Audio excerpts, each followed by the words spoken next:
बिहार विधानसभा चुनाव को अब 1 साल से भी कम का समय बचा हुआ है। राजनीतिक पार्टियां अभी से चुनावी मुद्दे ढूंढने लगी है, खास करके राजद की कमान भले ही लालू यादव के पास हो, लेकिन अगुवाई तेजस्वी के नेतृत्व में हो रही है। साल 2020 का चुनाव भी राजद ने तेजस्वी यादव को सीएम फेस बनाकर लड़ी थी। माना जा रहा था कि साल 2020 में बिहार में राजद की अगुवाई वाली सरकार बनेगी, लेकिन ऐसा हुआ नहीं। ऐसे में 2025 के बिहार विधानसभा चुनाव में आरजेडी को सत्ता में वापसी की उम्मीद है, लेकिन आरजेडी के इस उम्मीद पर अब पानी फिरता दिख रहा है। आरजेडी ही नहीं बल्कि सीएम नीतीश कुमार की अगुवाई वाली जेडीयू को भी बड़ा झटका लग सकता है, और झटका देने की तैयारी में कभी लालू और नीतीश के खास रहे प्रशांत किशोर है। जी हाँ, प्रशांत किशोर ने लालू और नीतीश दोनों को बड़ा झटका देने की तैयारी कर ली है।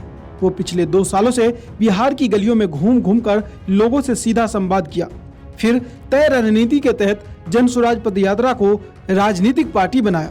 अब प्रशांत किशोर एक विपक्षी नेता की तरह सीएम नीतीश पर हमला कर रहे हैं। इतना ही नहीं, प्रशांत किशोर तेजस्वी यादव पर भी जमकर निशाना साध रहे हैं। मतलब साफ है कि बिहार में तीसरे मोर्चे की तैयारी चल रही है, जो एक साथ लालू और नीतीश दोनों को पटखनी दे।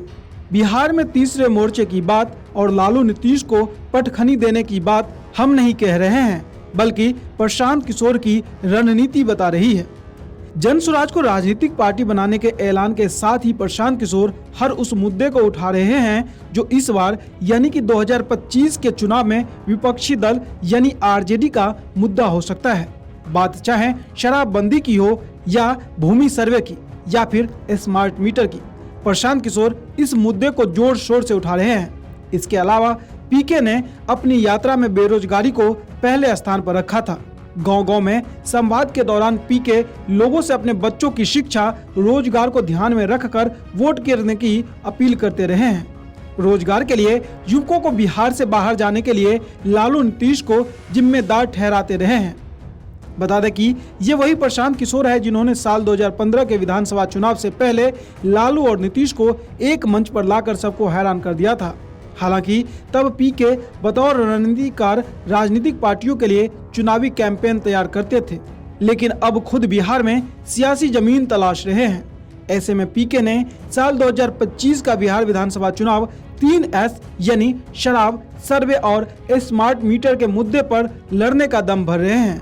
पीके ने कहा कि हम साल 2025 के विधानसभा चुनाव के बाद बिहार में सरकार बनाएंगे तो 1 घंटे के भीतर ही शराबबंदी खत्म कर देंगे।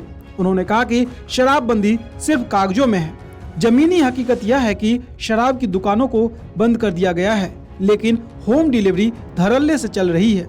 हाल ही में पीके ने दावा करते हुए कहा था कि ये मुद्दा मौजूदा शासन के ताबूत में आखिरी कील साबित होंगे। सीएम नीतीश पर हमला करते हुए पीके ने कहा कि 4 सेवानिवृत्त नौकरशाहों के माध्यम से अपनी सरकार चला रहे हैं। आगे पीके ने कहा कि न तो नीतीश कुमार न ही ये नौकरशाह लोगों की समस्याओं से अवगत है। उन्होंने अपनी नैतिकता खो दी है और वह केवल मुख्यमंत्री की कुर्सी को बचाए रखने में रुचि रखते हैं। वहीं तेजस्वी यादव की शिक्षा पर पीके कई बार सवाल उठा चुके हैं। सीएम के बेटे होने के बावजूद पढ़ाई छोड़ देने पर तंज कस चुके हैं।